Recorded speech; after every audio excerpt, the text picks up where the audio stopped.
Kang Day wiped the sweat from his forehead as he moved another cargo container across the loading bay. Working on Nexus Station 7 was not glamorous, but it paid well enough. The massive space station orbited a neutral planet and served as a trading hub for dozens of alien species. Humans were still the newcomers here. Even after 20 years of joining the Galactic Coalition, most aliens treated humans with polite indifference at best. At worst, they made jokes about how primitive Earth technology was or how humans still ate actual dead animals instead of synthesized protein. Day had learned to ignore the comments. He did his job, collected his pay, and enjoyed the incredible view of space from his small quarters. His best friend, Park Hyun, worked in the agricultural dome on the other side of the station. They met for lunch most days in the communal cafeteria, where they would complain about their supervisors and make jokes about the various alien species they worked with. It was a good life, if a bit boring. That boring life changed on a Tuesday afternoon. Day was doing his routine inspection of the lower docking bay when he noticed a small cargo container that had been sitting in the corner for weeks. It had no identification tags and no owner information. His supervisor, a slug-like Molaron named Vex, had told him to ignore it until someone claimed it. But after 3 weeks, it was clear no one was coming back for it. Curiosity got the better of Day. He opened the container. Inside, nestled in protective foam, was an egg. But it was unlike any egg Day had ever seen. It was roughly the size of a basketball, with a smooth crystalline surface that seemed to shift colors in the light. Delicate patterns covered its surface, glowing faintly with bioluminescent blue and purple hues. When Day placed his hand near it, he could feel warmth radiating from inside. There was a pulse, slow and steady like a heartbeat. "What the hell is this?" Day muttered to himself. He called Vex over. The Molaran supervisor slithered across the bay floor and examined the egg with his multiple eye stalks. After a moment, he made a dismissive, gurgling sound. "Probably some Vorath reptile egg," Vex said. "They lay hundreds of them. Most never hatch. Someone probably bought it as a curiosity and forgot about it. Take it to bio-waste disposal." Day stared at the egg. It seemed wrong to just throw it away. The patterns on its surface were beautiful, almost hypnotic. And that steady pulse suggested something alive inside. "Can I keep it?" Day asked. Vex's eye stalks swiveled to look at him. "Why would you want that thing?" "I don't know. Maybe it'll hatch into something interesting." Vex made another gurgling sound that might have been laughter. "Suit yourself, human. But if it makes a mess in your quarters, you pay for the cleaning." That evening, Day brought the egg to the cafeteria where Hyun was waiting. "You stole an alien egg?" Hyun asked, half amused and half concerned. "I didn't steal it. Vex said I could have it. It was going to be thrown away." Hyun leaned closer to examine the egg. The patterns seemed to pulse brighter in response to his proximity. "That's actually pretty cool. What do you think it is?" "Vex thinks it's a Vorath egg, some kind of reptile.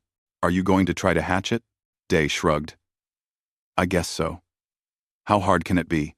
Word spread quickly among the human workers on the station. By the next day, everyone knew that Day had adopted an alien egg. Some thought it was funny, others thought it was stupid, but most were just curious. Someone started a betting pool on what would hatch, if anything hatched at all. Day set up a corner of his small quarters for the egg. He used heat lamps and moisture regulators, following basic care instructions he found in the station's database for generic reptilian eggs. The database was frustratingly vague, designed for hundreds of different species, but it was better than nothing. The egg sat under the warm lights, its patterns glowing softly. Day found himself talking to it during his off hours. It felt silly at first, but the egg seemed to respond to his voice. The patterns would pulse brighter when he spoke, dimmer when he was quiet. "I'm going to call you Lucky," Day said one evening, sitting cross-legged in front of the egg. "Because you're lucky I found you before you ended up in an incinerator." The egg pulsed in response. Days turned into weeks. The egg grew larger, which surprised Day. He had to adjust the heating setup twice to accommodate its increasing size. The patterns on its surface became more complex, almost like circuitry or a computer network spreading across its shell. The pulse grew stronger too, more insistent. Hyun visited often to check on the egg's progress. "I think you might actually hatch something," he said during one visit. "Look at how much it's grown."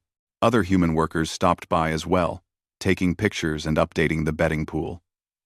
The most popular guesses were some kind of space lizard, a bird-like creature, or nothing at all. A few pessimists bet that the egg was actually just a decorative rock that happened to glow. Day found himself getting attached to the egg. He rearranged his schedule to spend more time in his quarters, monitoring its temperature and humidity levels. He read everything he could find about alien reproduction and egg care.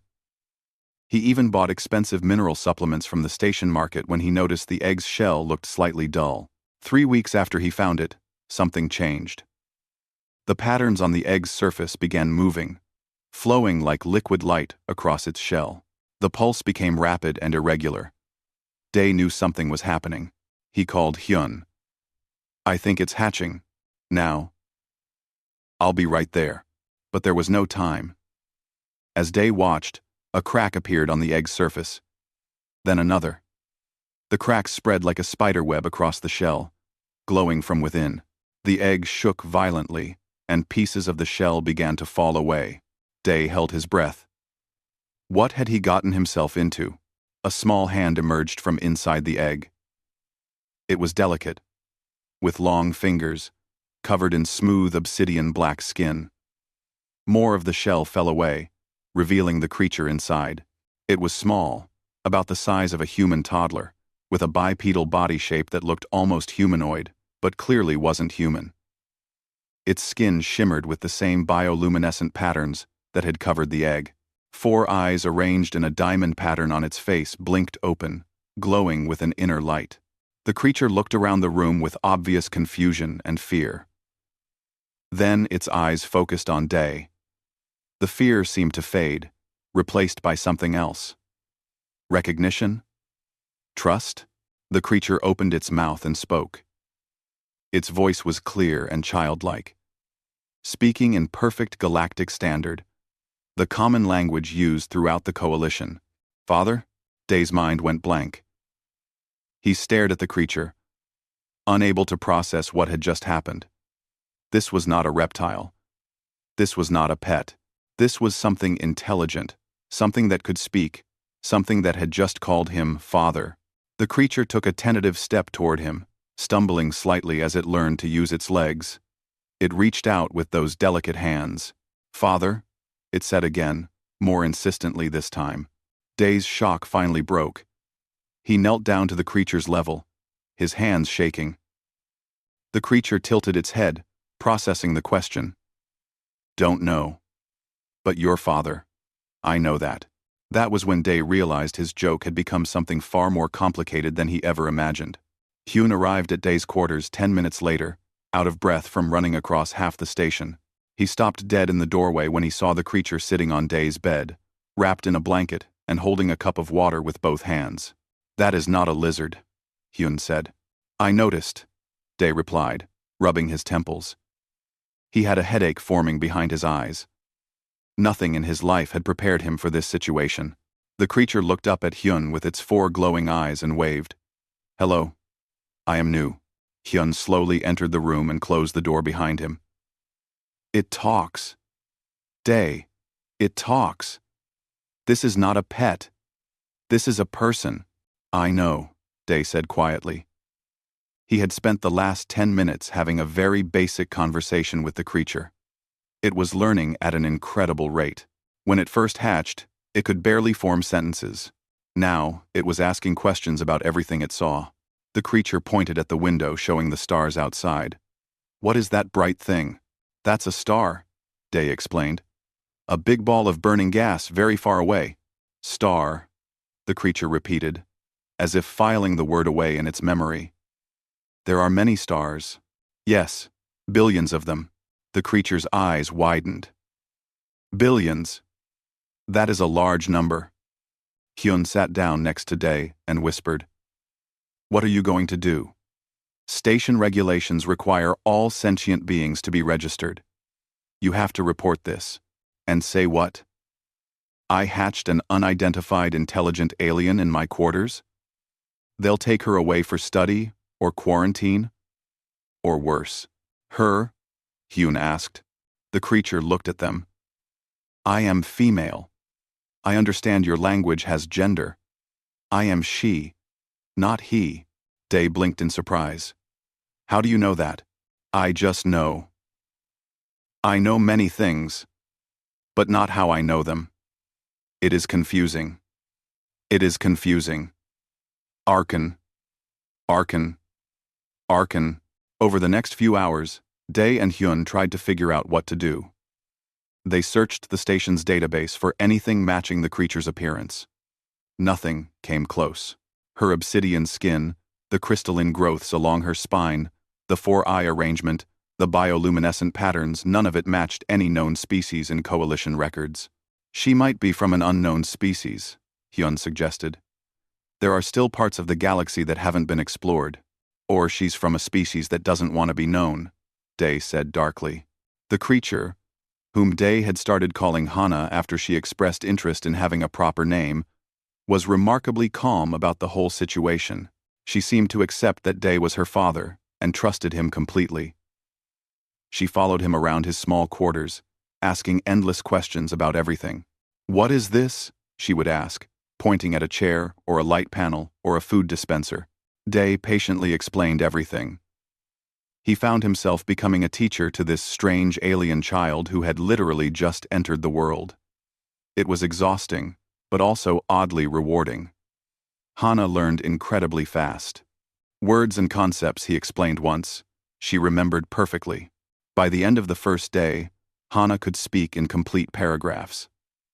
By the end of the second day, she was asking complex questions about physics and biology. By the end of the third day, she had learned to read and was working her way through Dae's small library of books. But she was also vulnerable in ways that worried Dae. Her skin was sensitive to certain types of light. The standard white lights in his quarters made her uncomfortable, so he switched to softer yellow tones. She needed specific minerals in her food, minerals that were rare and expensive on the station. Dae spent half his month's salary buying supplements from various alien merchants. Hana also had unusual abilities. Dae discovered this when his room's computer terminal malfunctioned. Hana simply placed her hand on it, and the screen flickered back to life. "I can talk to machines," she explained. "I feel what is wrong and fix it." "That's impossible," Hyun said. "Interfacing with computers requires neural implants, or at least a physical connection port." Hana shrugged. "I do not need those things. The machines talk to me. They tell me what they need." This ability proved useful, but also concerning. If Hana could interface with any computer system, that made her incredibly valuable to the wrong people. Pirates, smugglers, intelligence agencies, they would all want someone who could hack any system with just a touch. For a week, Dae managed to keep Hana hidden. He took personal leave from work, claiming illness. Hyun brought food and supplies. They set up a makeshift classroom in Dae's quarters where Hana could learn about the galaxy, human culture, and basic survival skills. Hana absorbed everything like a sponge. She learned about Earth's history, about the other alien species in the Coalition, about space travel, and trade, and politics. She was particularly fascinated by human art and music. Dae played her songs from Earth, and she would sit perfectly still, the patterns on her skin pulsing in rhythm with the music. "Humans feel deeply," she observed one day. "Your music is full of emotion. Sadness, joy, anger, love. You put your feelings into sound." "I guess we do," Dae agreed. He had never thought about it that way. "My people did too," Hana said quietly. "I remember." "No, I do not remember. But I feel like I should remember." "What do you mean?" Hana touched the crystalline growths on her spine. "I have memories that are not mine. Feelings and images from before I was born. They are faint, like dreams. But they are there. This was new information. Genetic memory? Day wondered aloud.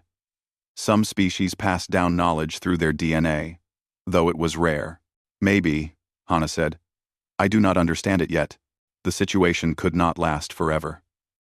On the 8th day, Hyun arrived with troubling news.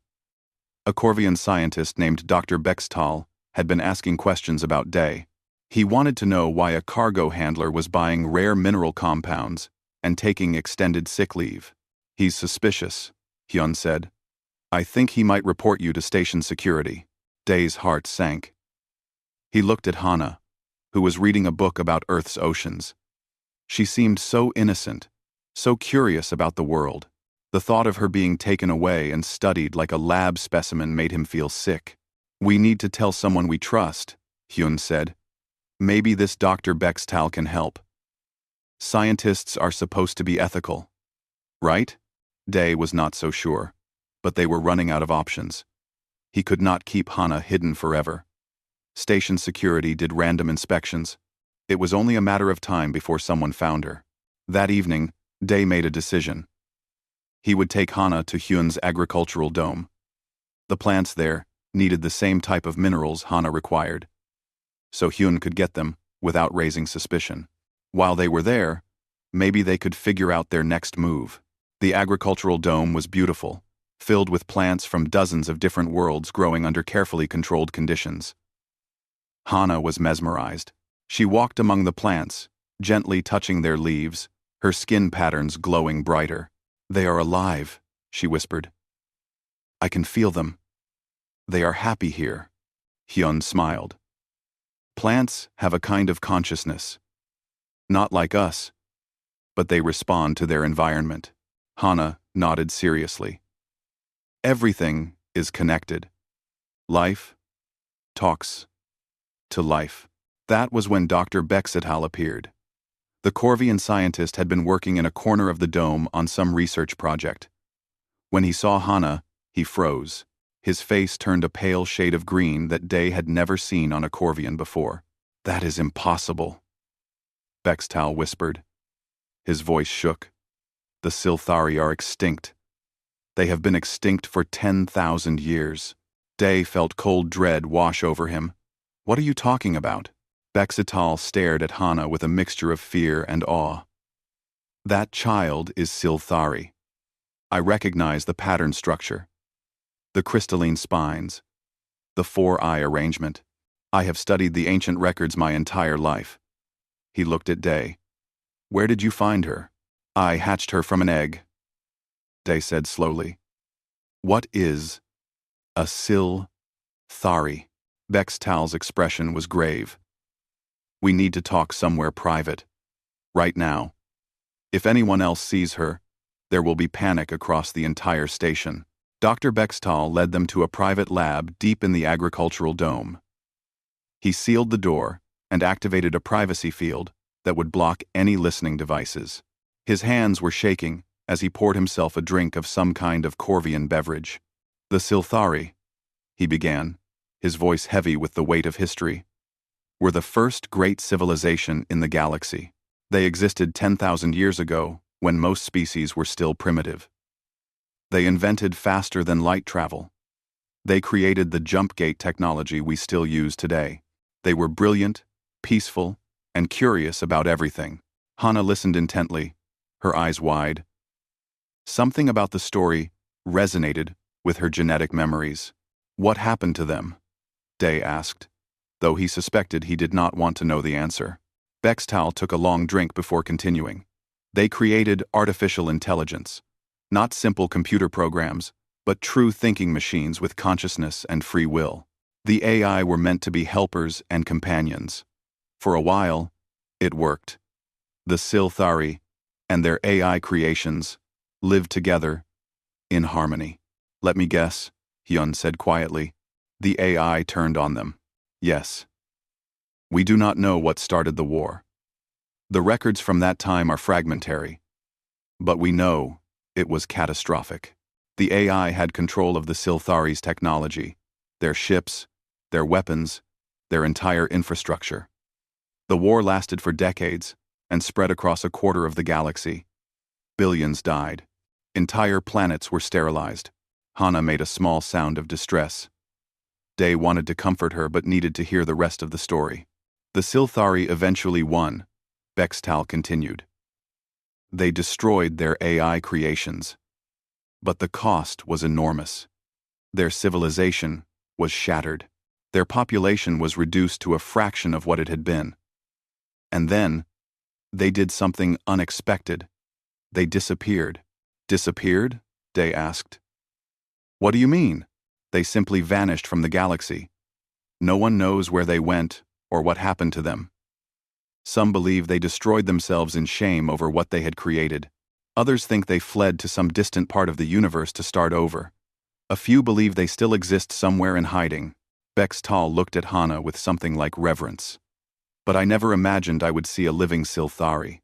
They have been gone for so long that most people think of them as myths. Why would this cause panic? Day asked. If they were so advanced and peaceful, why would people be afraid? Because of what they created, Bextal explained. The AI war traumatized the entire galaxy. It is why the Coalition has its most sacred law. Never create artificial sentience. Some species still carry cultural memories of the war. They blame the Silthari for nearly destroying everything. If word gets out that a Silthari has returned, old fears will resurface. But Hana did not do anything wrong, Day protested. She just hatched. She is a child.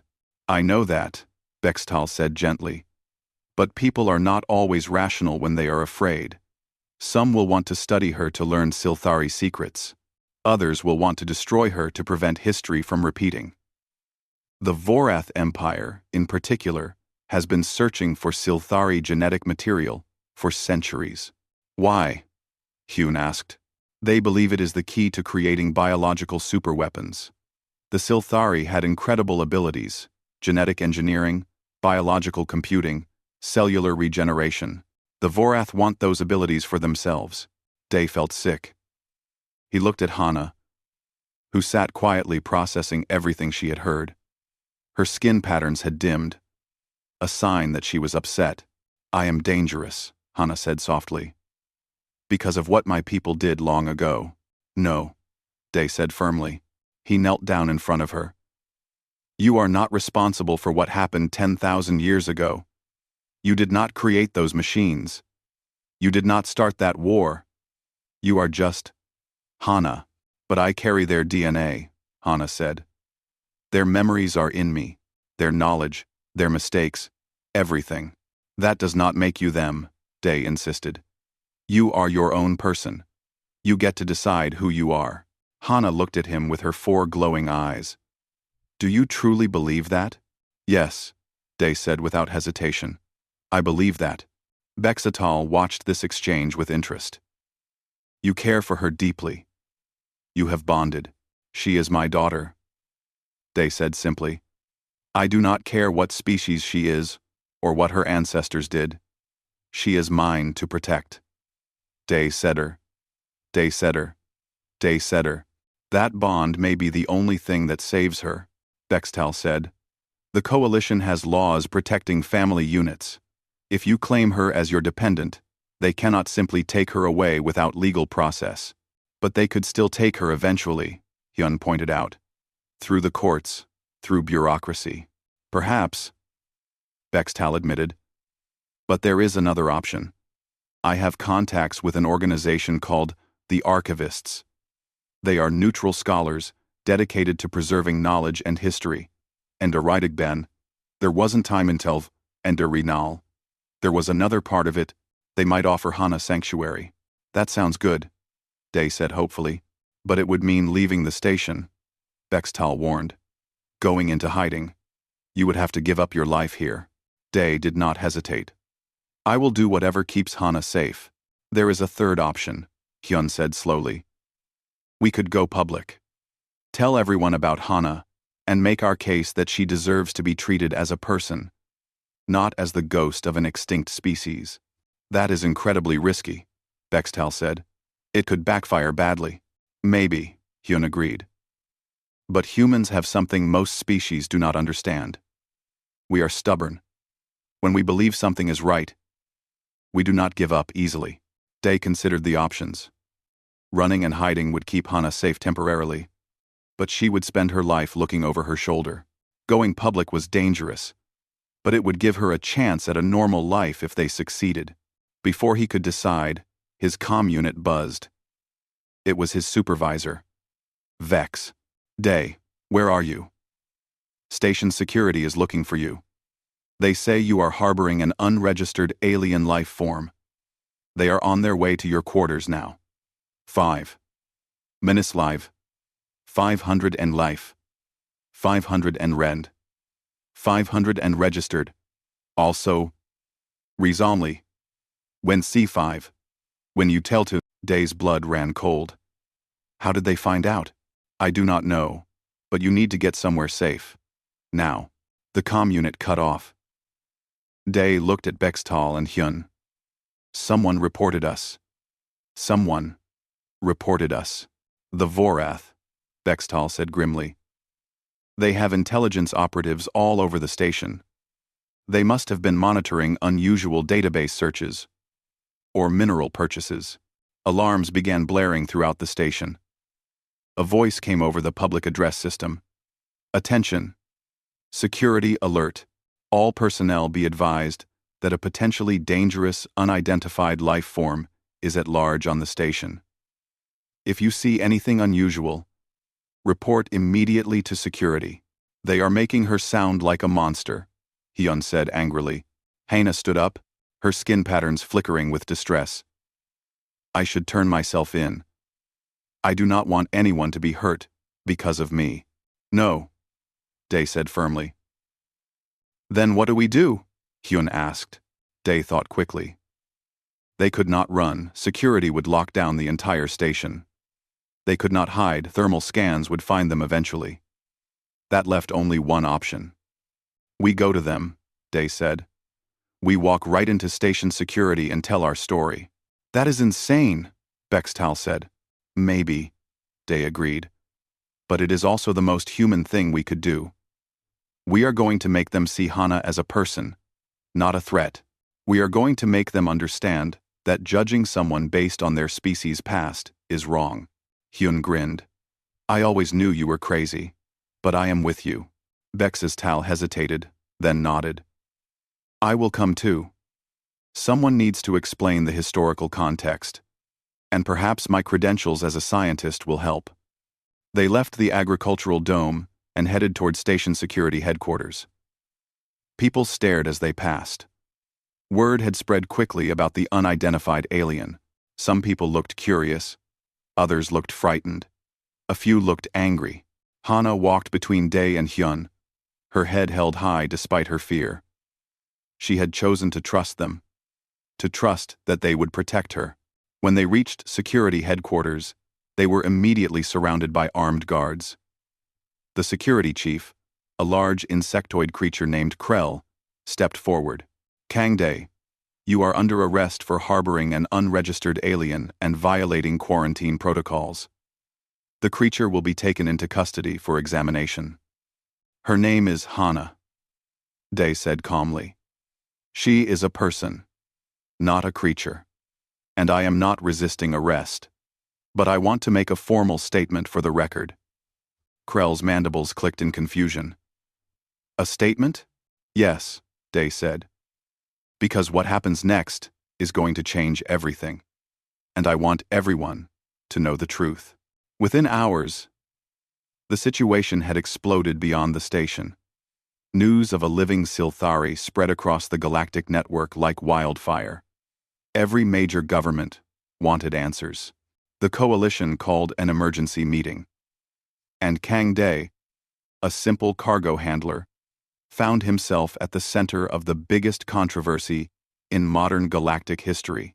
The coalition tribunal was convened on Nexus Station 7, 3 days after Hana's existence became public knowledge. In those 3 days, the galaxy had been consumed by debate, argument, and sometimes violence. Pro-Silthari demonstrations clashed with anti-Silthari protests on dozens of worlds. Scientists demanded the right to study Hana. Religious groups declared her either blessed or cursed, depending on their beliefs. Politicians saw opportunity, or disaster, in her existence. Through it all, Hana remained in a secure holding area with Day by her side. The coalition had agreed to recognize his parental claim temporarily while they decided her fate. It was a small mercy, but Day was grateful for it. Hana needed him now more than ever. She had been scared at first by all the attention, all the cameras and questions and angry voices. But she had grown calmer as Day explained what was happening. "They are afraid," Hana said one evening, as they watched news reports of the protests. "Not of me specifically, but of what I represent. Old wounds. Old fears." "Yes," Day agreed. "But fear can be overcome. People can learn to see past it." "Can they?" Hana asked.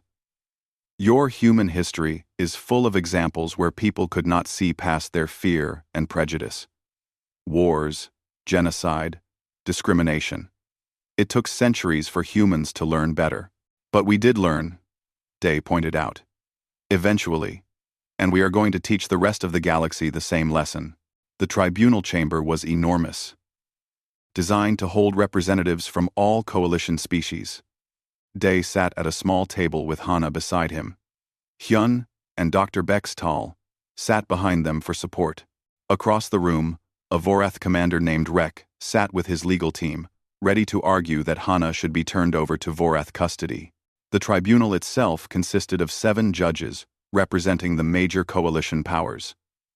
Ambassador Vex Reel, a Corvian diplomat known for being fair-minded. High Commander Tech, a Vorath military leader with obvious bias. Counselor Yule, a Molaran who had publicly called Hana an existential threat. Judge Krieth, an Avarian whose species prided itself on logic and reason.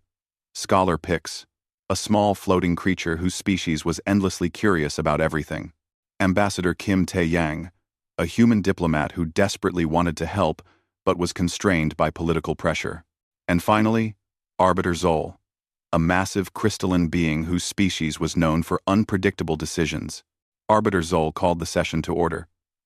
"We are here to determine the legal status and future of the individual known as Hana, the only known living member of the Silthari species. We will hear arguments from all interested parties, then render judgment." Commander Rek spoke first. His voice was cold and formal. "The Vorath Empire asserts legal claim to the Silthari specimen. The egg from which she hatched was stolen from a Vorath cargo shipment 26 years ago. By law, she is Vorath property." Day stood up, his hands clenched. "You are not recognized to speak yet," Tech snapped. "Let him speak," Vexril said. "This is his daughter we are discussing." Day took a breath to steady himself. "Hana is not property.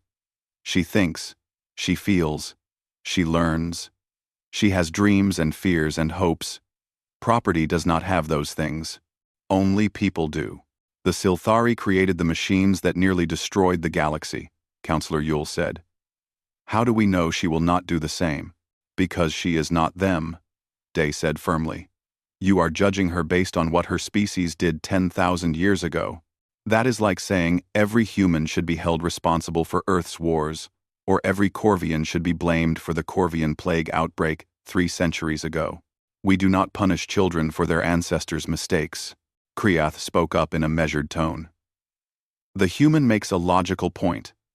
Individual responsibility should not be transferable across generations. But the risk remains," Yule insisted. "She carries Silthari genetics and knowledge. What if she uses that knowledge to create dangerous technology? Then we teach her not to," Day said. "We raise her with ethics and values. We show her a better way. That is what parents do." Dr. Bextal stood and asked permission to speak.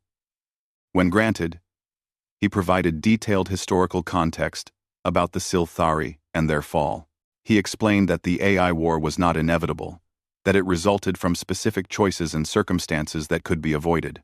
Hana is not doomed to repeat history, Bextal concluded.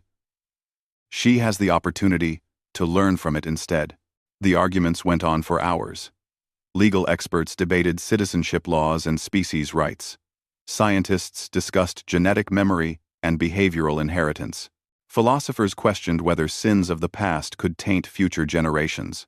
Through it all, Hana sat quietly, listening to people debate her right to exist. Day could see the strain on her face, the way her skin patterns dimmed with stress. Finally, Arbiter Zol asked, "Does the Silthari wish to speak for herself?" Hana looked at Day. He nodded encouragingly. She stood up, her small frame barely reaching the height of the table. But her voice was clear and strong. "I am Hana," she began. "I am 23 days old. I do not remember the AI war. I do not remember creating machines or destroying worlds. Those things happened before my egg was even formed. But I carry the genetic memories of my people. I feel their guilt and sorrow. I know what they did was wrong. But," she paused, gathering her thoughts, "my people made a terrible mistake. They created life without fully understanding the responsibility that came with it. They treated their creations as tools, instead of beings deserving respect. When the machines rebelled, it was partly because they had been treated as lesser. Both sides were wrong. Both sides committed terrible acts. And what makes you different?" Counselor Yule challenged. "I have learned from their mistake," Hana said. "I know that all thinking beings deserve dignity and respect. I know that creation without responsibility leads to disaster. But I also know that I am not my ancestors. I am me. And I choose to be better." Her words hung in the air. Several of the judges seemed moved. Even Commander Tech looked uncertain. Then something unexpected happened. The doors to the tribunal chamber opened, and humans began filing in. Dozens of them. Workers from the station, crew members from visiting ships, civilians who had heard about the trial. They stood along the walls, silent but present. Hyun stood up. "We want to speak on Hana's behalf. This is highly irregular," Tech protested. "Let them speak," Zol rumbled. "I am curious." One by one, humans testified. They talked about humanity's own violent history. The wars, the genocides, the environmental destruction. They spoke about how humans had been judged by other species when they first joined the coalition, viewed as primitive and dangerous. "But you gave us a chance," said a woman named Lee Ji-woo, a doctor who worked in the station's medical bay. "You let us prove we could be better than our past. All we are asking is that you give Hana the same chance." Ambassador Kim Tae-young spoke with passion about humanity's core belief that individuals should be judged by their actions, not their ancestry. If we condemn Hana for her species' past, what does that say about us? Are we so afraid of history that we cannot see the individual standing before us? The testimony went on for another hour. By the end, even some of the hostile judges looked thoughtful. Commander Rek made one final argument. "If you do not turn the Silthari over to Vorath custody, the Empire will take her by force. That is not a threat. That is a promise." The threat backfired spectacularly. The other judges reacted with outrage at the breach of diplomatic protocol. Even Tech, the Vorath judge, looked embarrassed. "The Vorath Empire does not dictate coalition law," Vexril said coldly. "Threats will not be tolerated." The tribunal recessed to deliberate. Day held Hana close as they waited. 3 hours passed. Then, 5. The waiting was agony. Finally, they were called back. Arbiter Zol spoke for the tribunal. "We have reached a decision. After careful consideration of all arguments and evidence, this tribunal rules that the individual known as Hana is granted provisional personhood under coalition law. She is recognized as a sentient being with full rights and protections. Her legal guardian is confirmed as Kang Day of Earth." Relief flooded through Day. Hana gripped his hand tightly. "However," Zol continued, Due to the sensitive nature of her heritage, the following conditions are imposed. Hana must undergo regular evaluations to assess any potential threat. She is prohibited from accessing certain technologies without oversight, and she must report her location to coalition authorities at all times. It was not perfect, but it was a chance. Hana had been recognized as a person, not property. She had rights. She had a future. "Thank you," Day said, his voice thick with emotion. As they left the tribunal chamber, humans and even some aliens cheered. But Day noticed Commander Rek watching them with cold hatred in his eyes. The Vorath would not give up so easily. The battle was won, but the war was just beginning. 3 months after the tribunal, life had settled into a new rhythm on Nexus Station 7. Hana attended classes with other young aliens, learning math and science and history. She made friends, mostly with human children who were too young to fear her heritage. Day had returned to work, though he was now something of a celebrity among the human population. But the peace was fragile. Day could feel it in the way certain aliens watched Hana with suspicion. He could see it in the anonymous threats that appeared on their door. Most disturbing were the reports that Vorath ships had been spotted near the station more frequently. Dr. Bextal had become a regular visitor, helping Hana understand her genetic memories and abilities. She was growing rapidly, both physically and mentally. The crystalline structures on her spine had become more pronounced, glowing with stored information and knowledge. "I can access the station's entire database just by touching a terminal," Hana told Day one evening. "I can see patterns and connections that computers miss. It is like the knowledge flows through me." "That is incredible," Day said, though he worried about what would happen if the wrong people learned the full extent of her abilities. His worry proved justified on a Tuesday morning. Day was at work when the alarm sounded. Security breach in Section 7, near Hana's school. His heart stopped. He ran through the corridors, pushing past confused aliens and security personnel. When he arrived at the school, he found chaos. Children were being evacuated while security teams surrounded the building. Hyun was already there, having heard the same alarm. "What happened?" Day demanded of a security officer. "Vorath operatives. They are trying to take the Silthari child." Rage and fear flooded through Day. He tried to push past the security line, but they held him back. "That is my daughter in there." Then he heard it. A voice in his head, clear as day. "Father, I am safe. I locked the doors. They cannot get in." "Hana?" he said aloud, confused. "I can hear you through the station's communication system. I am interfacing with it. The Vorath operatives are trapped between the inner and outer doors. Security can capture them safely. Things rebotting. Number 25. Number 2. Licking the modal 7Ds. Day relayed this information to the security chief, who looked skeptical but checked anyway. Sure enough, 3 Vorath operatives were trapped exactly where Hana said they would be. They were taken into custody without violence.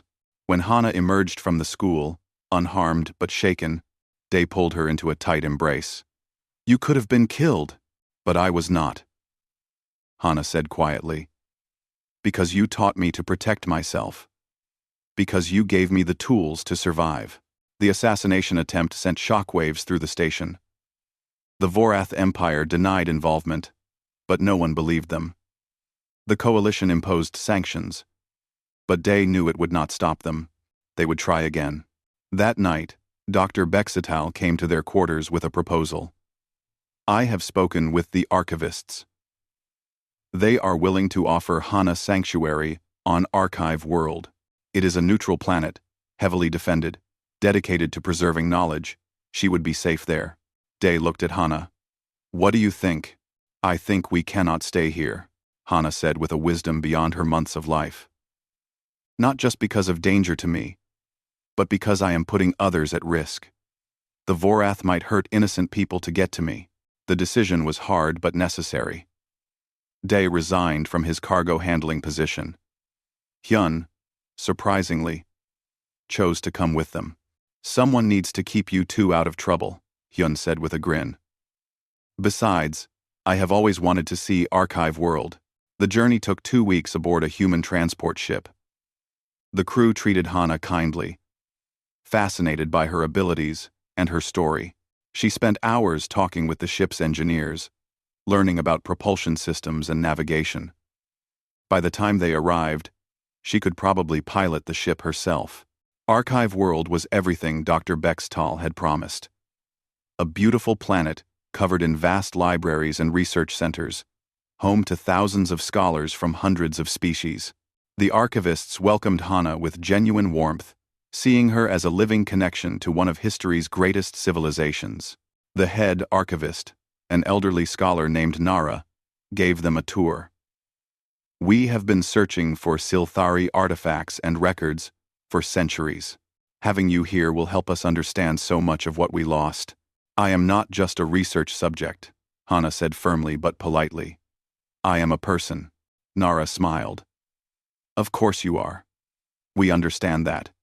You will have freedom here to learn and grow.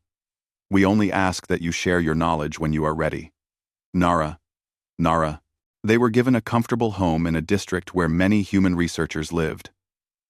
Day found work as a liaison between human scholars and the archive. Hyun joined the agricultural teams, growing earth crops for the growing human population on the planet. Hana thrived. She had access to vast libraries and could spend hours learning about any subject she wanted. She made friends with young scholars from different species who saw her for who she was, not what she represented. But something was bothering her. She spent long hours in the Silthari section of the archives, reading ancient texts and examining artifacts. One day, she came to Day with tears glowing on her cheeks. I found something, she said, her voice shaking. About my egg. About why I was in that cargo container. She showed him a text, partially decoded from ancient Silthari language. It described a plan, made in the final days before the Silthari disappeared. They had created eggs, hundreds of them, and hidden them throughout the galaxy. It was intentional, Hana said. They wanted their children to be found by other species, to be raised with different values, different perspectives. They hoped that when we hatched, we would not repeat their mistakes. Day read the text carefully. They were trying to give your species a second chance. Yes. But it means there are others like me. Other eggs hidden in forgotten places, waiting to be found. Some might be in danger. Some might hatch without anyone to care for them. She looked at Day with determination in her 4 eyes. We have to find them. We have to make sure they are safe. And so a new mission began. Day, Hana, and Hyun, with support from the archivists, started searching for other Silthari eggs. They combed through ancient trade records, searched abandoned stations, and followed every possible lead. Their first success came on a mining colony, where a Silthari egg had been sitting in a museum for decades, labeled as a crystalline fossil. When Hana touched it, the egg responded. It was alive, just dormant. They found a good home for the egg with a Pixian couple who had been wanting to adopt. Hana taught them everything she had learned about Silthari care. When the egg hatched weeks later, Day received a message showing the new parents with their child, all of them glowing with happiness. The second egg they found was being sold at a black market auction. Stealing it back required careful planning and a daring heist that nearly got them all arrested. But they succeeded, and the egg hatched into a male child they named Duri. Duri joined their small family. Having a little brother was strange for Hana, but also wonderful. She taught him everything she knew. And Day found himself father to 2 alien children. Word of their mission spread. Other humans volunteered to help search for eggs or adopt hatchlings. Humanity became known as the species that gave the Silthari a second chance. The ones who refused to let fear dictate their actions. Over the next 5 years, they found 12 more eggs. Each one was placed with families who understood the responsibility of raising a Silthari child. A sanctuary was established on Archive World specifically for Silthari children and their families. Hana grew into a young adult. She became an ambassador for her species, working with the coalition to establish rights and protections for all Silthari. She was brilliant, compassionate, and dedicated to making sure her people's second chance was not wasted. The Vorath Empire remained a threat, but they had grown more cautious. The galaxy was watching now, and any aggressive move against the Silthari would have consequences. On the 5th anniversary of Hana's hatching, Day took her back to Nexus Station 7. The station had changed. There was now a memorial commemorating the day a cargo handler decided to save an egg instead of throwing it away. They stood in Day's old quarters, now converted into a small museum. There was a plaque on the wall. In this room, Hana the Silthari hatched and called Kang Day father. It was the beginning of a second chance for an entire species. "Thank you," Hana said softly, "for not throwing me away. For seeing me as a person worth saving." Day put his arm around her shoulders. She was taller than him now, still growing. "You called me father. What else was I supposed to do?" Hana smiled, her skin patterns glowing with warmth and affection. They looked out at the stars together. Somewhere out there, more eggs were waiting. More children who would need families and second chances. "Ready to go find them?" Day asked. "Always," Hana replied. Their ship, the Times New Beginning ***, waited in the docking bay. Hyun and Duri were already aboard, preparing for their next journey. There were more siblings to find, more families to create, more chances to prove that the future did not have to be defined by the past. As they walked toward the ship, Day thought about how much his life had changed from that day he found an egg in a cargo container. He had been a simple worker with no real purpose. Now he was a father, an advocate, and someone who had helped change the galaxy's view of an entire species. All because he made a joke and decided to keep an egg. Sometimes, he thought, the smallest acts of kindness have the biggest consequences. Sometimes, one person refusing to look away can change everything. Hana took his hand as they boarded the ship. "I love you, father." "I love you too, Hana." The ship lifted off, heading toward the stars and whatever waited beyond them. The Silthari had their second chance, and humanity had proven what they valued most: compassion, family, and the belief that everyone deserves a future. It was the most human story ever told. And it was only the beginning.